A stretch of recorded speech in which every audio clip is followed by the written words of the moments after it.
चलिए भाई, आयतन का क्वेश्चन नंबर 5 भाई, एक मजेदार क्वेश्चन है ये आपका ना। तो भाई इसको हम लोग देखते हैं भाई, क्योंकि इंपॉर्टेंट क्वेश्चन भी है और भाई बहुत मजेदार क्वेश्चन भी है, सरल भी है, लेकिन ध्यान रखेंगे तब उसके लिए है ना। क्या करा, एक बर्तन एक उल्टे शंकु के आकार का है।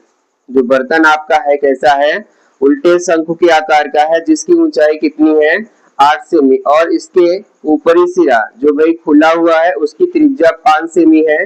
या पानी कह रहा ऊपर तक पानी से भरा हुआ है। जब इस बर्तन में शीशे की कुछ गोलियां जिनमें प्रत्येक की त्रिज्या 0.5 सेमी, ठीक है ना, भला एक गोला मतलब गोली जो है ना गोले आकार की है, डाली जाती है तो इससे भरे हुए पानी का भाई 1/4 भाग बाहर निकल जाता है। यानी जब आप शीशे की गोलियां डालते हैं तो 1/4 भाग क्या होता है, बाहर निकल जाता है। बर्तन में डाली गई गोलियों की संख्या, यानी कितनी गोलियां आप डालते हैं तो 1/4 भाग बाहर निकल जाता है, ये ध्यान रखना है, ठीक है ना। तो भाई क्या क्या दिया है, पहले हम लोग उसको देख लेते हैं। पहले तो चित्र को देखते हैं। मेरा जो चित्र है ना उल्टा शंकु है, तो देखिए भाई ये हमने उल्टा शंकु बना दिया, ठीक है ना। और भाई शंकु में क्या भरा हुआ है, आपका पानी भरा हुआ है। भाई हम लोग भी पानी को भर देते हैं इसमें,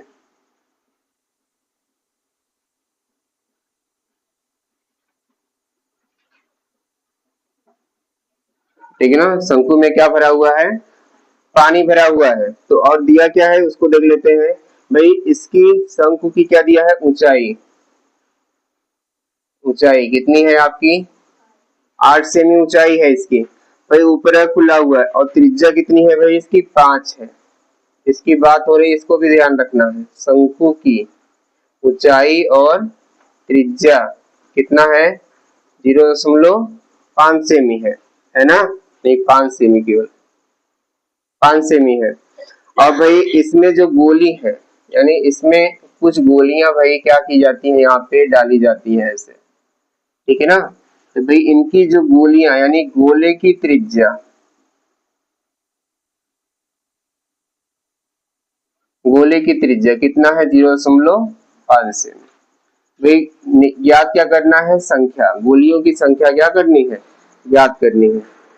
तो भाई अगर किसी में पानी भरा हुआ तो क्या है भाई इसका आयतन, तो भाई कैसे लगाना है इसको ध्यान से देखिए, सूत्र इसका बहुत इंपॉर्टेंट है। शंकु का आयतन, ठीक है, किसका आयतन भाई आपका, हाँ शंकु का आयतन, और साथ में भाई बराबर होगा यहाँ पर किसके, गोले के आयतन के। गोला मतलब समझे था, जो गोली बैठे दोनों आपस में क्या होंगे, बराबर हो गए।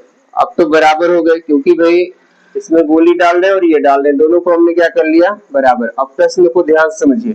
जब कह रहा है कि भाई शंकु का जो आयतन है, और ये शंकु का आयतन और ये गोले का आयतन, ठीक है ना। तो भाई जब हम लोग इसमें गोलियों की संख्या डालते हैं ना, इसमें क्या करते हैं भाई, गोलियों की संख्या डालते हैं, तो भाई इसका 1/4 भाग क्या होता है, बाहर निकल जाता है पानी, ठीक है ना। तो कैसे बनाएंगे, जब इसमें n गोलियां इसमें डालते हैं, n का मतलब भाई नंबर आपके ना, कितना पता नहीं है कितना डालना है आपको, ठीक है ना।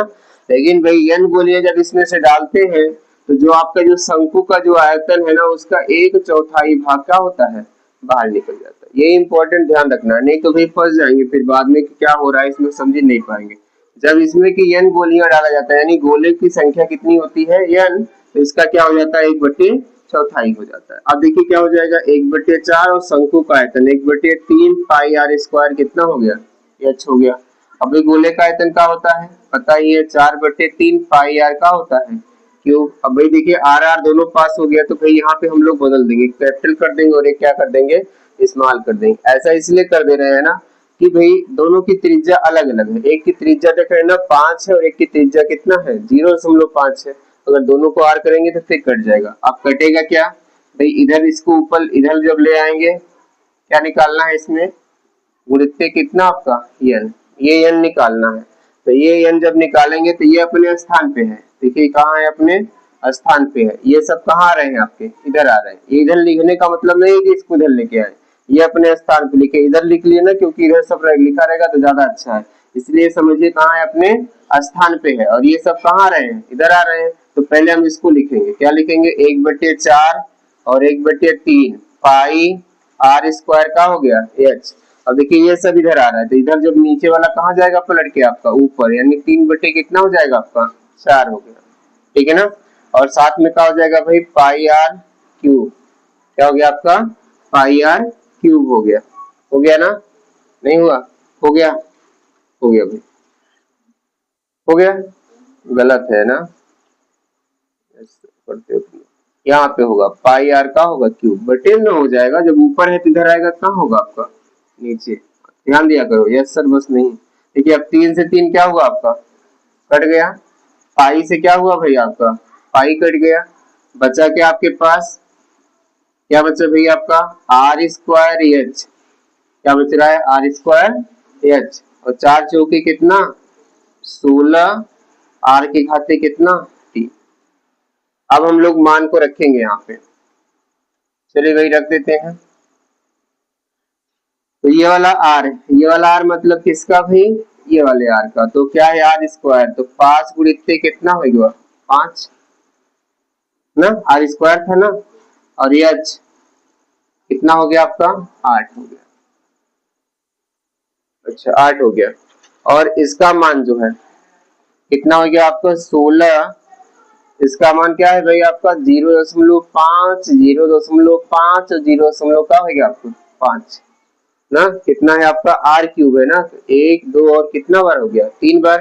भाई पहले दशमलव को हम लोग सही कर लेते हैं, 8 से काट भी देते हैं, 8 दूनी कितना 16, तो 5 गुणित 5, भाई दशमलव को हटाएंगे ना, जितना हटाएंगे उतने जीरो का होंगे भाई आपके बढ़ जाएंगे, देख रहे हैं ना 1 2 और कितना 3 जीरो ऊपर आपके बढ़ गए, यानी 10 10 10 हो गया, और नीचे क्या बचा अब आपका 5 5 5 और भाई एक 2 भी बचा, ठीक है ना। अब क्या हुआ आपका 2 5 से 2 5 क्या हुआ आपका कट गया। अब भी आपके पास जो आ गया यहाँ पे 5 दूनी कितना 10, 5 दूनी 10 कट गया, क्या बचा 10 दहा में 100, तो कितनी गोलियां डालेंगे भाई 100 गोलियां डाल देंगे, तो 1/4 भाग क्या होगा आपका बाहर आ जाएगा, समझ गए ना। तो इस तरीके से लगाना है क्वेश्चन को, यहाँ पर मेन आपका है ये इम्पोर्टेंट चीज, ये लाइन है आपका, क्योंकि भाई हम लगा लेते हैं शंकु का आयतन गोले का आयतन, लेकिन ये कंफ्यूजन होता है किसमें गोलियों की संख्या डालनी है और किसमें का 1/4 भाग बाहर निकलेगा। तो जब हम इसमें गोलियों की संख्या n डालते हैं तो इसका 1/4 क्या हो जाता है बाहर हो जाता है, तो क्या करेंगे यहाँ पे 1/4 शंकु का आयतन बराबर गोले का आयतन और गुणित्य का हो गया आपका n। तो यहाँ पे इसका हम सूत्र रख दिए, इसको पहले सूत्र को ही हल कर लेते हैं, इधर जब लेके आए इसको तो ये ऊपर चला गया, जो ऊपर दोनों थे कहाँ आ गए नीचे आ गए, तो पाई से पाई काट दिया, 3 से 3 को काट दिए, और यहाँ बचा आर स्क्वायर एच, और भाई 4 चौके 16 आर के घाते 3। अब यहाँ से पूरे मान को रख करके दशमलव को ऊपर हटा दीजिए, तो 3 तो जीरो आपके बढ़ जाएंगे, बाकी सबको काट देंगे तो आंसर आपको आसानी से आ जाएगा।